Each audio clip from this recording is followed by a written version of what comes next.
পুলিশের বাধার মুখে পড়েছেন বুথ লেভেল অফিসার। ভাঙড়ের ছবি এই মুহূর্তে দেখতে পাচ্ছেন, উত্তপ্ত পরিস্থিতি। বিডিও অফিস চত্বরের ছবি দেখতে পাচ্ছেন, উত্তেজনা। এসআইআর কে কেন্দ্র করে অশান্তি, পুলিশের সঙ্গে বিএলও বুথ লেভেল অফিসারদের অশান্তি, বাধার মুখে পড়েছেন বিএলওরা। ভাঙড়ে ফের উত্তপ্ত পরিস্থিতি, বিডিও অফিস চত্বরে যথেষ্ট উত্তেজনা রয়েছে এই মুহূর্তে দেখতে পাচ্ছেন। পুলিশ আধিকারিকরা এই মুহূর্তে রয়েছেন, অন্যদিকে বিএলওরা তারা উপস্থিত।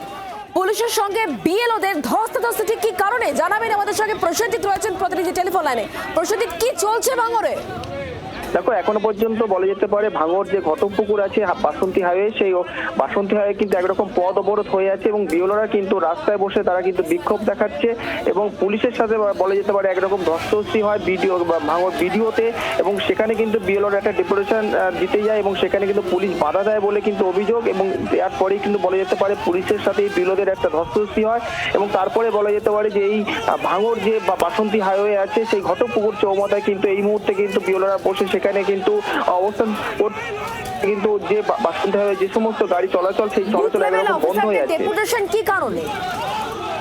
তাদের অভিযোগ যে বিএলওদের কিন্তু যেভাবে তাদেরকে স্কুলে তারা যেভাবে ক্লাস করে সেখানে ক্লাস করতে পারছে না এবং তার বাইরে গিয়ে কিন্তু এই যে এসআই নিয়ে সেখানে কিন্তু বাড়ি বাড়ি যেতে হচ্ছে, তাদেরকে হ্যারাসমেন্ট করা হচ্ছে বলে কিন্তু তারা জানাচ্ছে। এবং পাশাপাশি এক বিএলওর তারও নামে নোটিশ এসছে, তার সমস্ত ডকুমেন্টস দেওয়ার পরেও কিন্তু নোটিশ এসছে এবং বিভিন্ন তাদের দাবি দাবা নিয়ে কিন্তু আজকে ডেপুটেশন দিতে গিয়েছিল ভাঙড় বিডিওতে, সেখানে কিন্তু পুলিশকে বাধা দেয় বলে অভিযোগ এবং তারপরে কিন্তু তারা পথ অবরোধ করে এখন বিক্ষোভ দেখাচ্ছে এবং পুলিশ কিন্তু ঘটনাস্থলে বিশাল পুলিশ বাহিনী আছে, একরকম কিন্তু রাস্তা বন্ধ হয়েছে, সেখানে কিন্তু গাড়ি প্রচুর কিন্তু দাঁড়িয়ে গেছে বলে আমরা জানতে পারছি। এই মুহূর্তে বিডিও কি বলছেন তার কোনো বক্তব্য সামনে এসছে আমি জানবো অবশ্যই তোমার কাছ থেকে। প্রসেনজিৎ, তুমি আমাদের সঙ্গে টেলিফোন লাইনে থাকো। ক্যানিং পূর্বের বিধায়ক শওকত মোল্লা এই মুহূর্তে আমাদের সঙ্গে রয়েছেন টেলিফোন লাইনে। শওকত সাহেব, যে ছবি এই মুহূর্তে আমরা দেখাচ্ছি, ভাঙড়ে যথেষ্ট উত্তেজনা, বুথ লেভেল অফিসারদের সঙ্গে পুলিশের ধস্তাধস্তি, কি বলবেন আপনি? কারণ বিডিওর কাছে ডেপুটেশন আর সেখানেই বাধা দান করা হয়েছে। দেখুন, যেভাবে সেন্ট্রাল ইলেকশন কমিশন বিএলওদের উপরে অমানবিক যে প্রেশার, অমানবিক যে অত্যাচার করছে, তাতে করে ইতিমধ্যে আপনারা জানেন বেশ কিছু বিএলও ইতিমধ্যে তারা আত্মহত্যা করেছে, অনেক বিএলও মৃত্যুর সঙ্গে পাঞ্জা লড়ছে।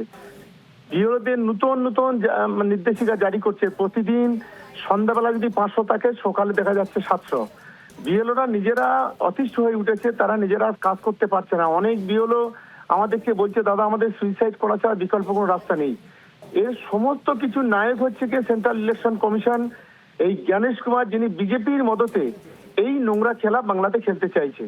আমরা এই ঘটনার তীব্র নিন্দা করছি এবং গোটা বাংলা জুড়ে যেভাবে সাধারণ মানুষ রাস্তায় নেমেছে, সাধারণ মানুষেরও যেভাবে হয়রানি করা হচ্ছে, স্বাধীন ভারতবর্ষে এত নোংরামি, এত ভণ্ডামি কেউ কখনো করেনি যেটা আজকে সেন্ট্রাল ইলেকশন কমিশন করছে। আমরা বিএলওদের বলবো যে মাথা ঠান্ডা রাখুন, নিশ্চিতভাবে আমরাও আপনাদের সঙ্গে আছি। আমাদের নেতা অভিষেক বন্দ্যোপাধ্যায়, আমাদের নেত্রী মমতা বন্দ্যোপাধ্যায় আপনাদের সঙ্গে আছে। আমি সকলকে শান্তভাবে এগিয়ে যাওয়ার জন্য, আমরা আন্দোলন করার জন্য অনুরোধ করব। কিন্তু শওকত সাহেব, আপনার তো বিএলওদের সমস্যার প্রতি সমব্যথী, সেই জায়গা থেকে তারা একটা ডেপুটেশন দিতে গিয়েছিল আর সেখানেই কিন্তু পুলিশ বাধা দেয় বলে অভিযোগ করছেন বিএলওরাই। দেখুন, বিএলওদের যে আন্দোলন এটা শান্তিপূর্ণ, কিন্তু সেই শান্তিপূর্ণ আন্দোলনে যদি কেউ বাধা দেয় সেটা কখনোই ঠিক নয়। কারণ বিএলওরা নিজের তাদের জীবন মরণের যে লড়াই, সেই লড়াইতে কিন্তু তারা সামনে রেখে এগোচ্ছে। ফলে আমরা আশা করব পুলিশ প্রশাসন এবং বিএলও উভয় পক্ষকে অনুরোধ করব, প্রত্যেকের আন্দোলন করার অধিকার আছে, তাদের আন্দোলন করার সুযোগটা দিতে হবে। বুঝতে পারছি, অনেক ধন্যবাদ আমাদের সঙ্গে টেলিফোন লাইনে থাকার জন্য। ক্যানিং পূর্বে বিধায়ক শওকত মোল্লা আমাদের সঙ্গে ছিলেন টেলিফোন লাইনে। এখনকার পরিস্থিতি কি, বিডিও তরফ থেকে কোনো রকম আশ্বাসবাণী পাওয়া গিয়েছে কিনা, এই পুরো বিষয় নিয়ে আমাদেরকে আরো জানাবেন। আমাদের সঙ্গে রয়েছেন আমাদের প্রতিনিধি প্রসেনজিৎ সর্দার। প্রসেনজিৎ, কি খবর পাচ্ছ?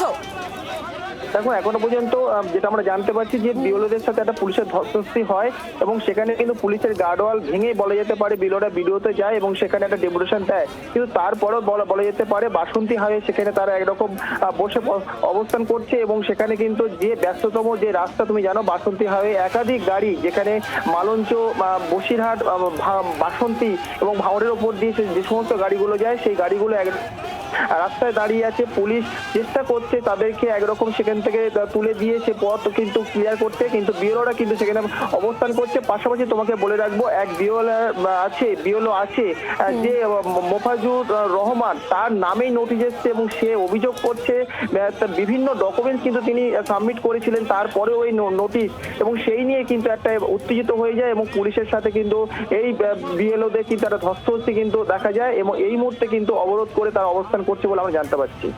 এই অবস্থান তোলার জন্য পুলিশের তরফ থেকে এখনো পর্যন্ত কি ব্যবস্থা নেওয়া হচ্ছে?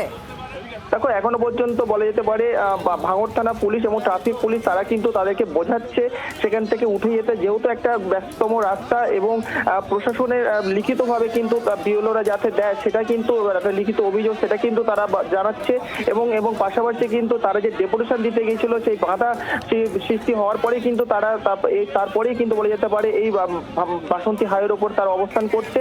এই মুহূর্তে কিন্তু ঘটনাস্থলে প্রচুর পরিমাণ পুলিশ কিন্তু সেখানে মোতায়েন করেছে তারা, এবং বিএলওদের সাথে কিন্তু তাদের সাথে কথা চলছে এবং তারা পুলিশ চাইছে যে তাদের সরে যেতে সেখান থেকে, যেহেতু একটা রাস্তা অবরোধ হয়ে আছে একরকম, এবং এই নিয়ে কিন্তু পুলিশ তাদের সাথে তারা কথা বলছে এবং সময় দেখার বিষয় যে কখন তারা সেখান থেকে উঠে যায় এবং রাস্তা স্বাভাবিক ফেরে এবং গাড়ি চলাচল স্বাভাবিক হয় বলে আমরা কিন্তু এই মুহূর্তে দেখি। ধন্যবাদ আমাদের সঙ্গে টেলিফোন লাইনে থাকার জন্য প্রসেনজিৎ।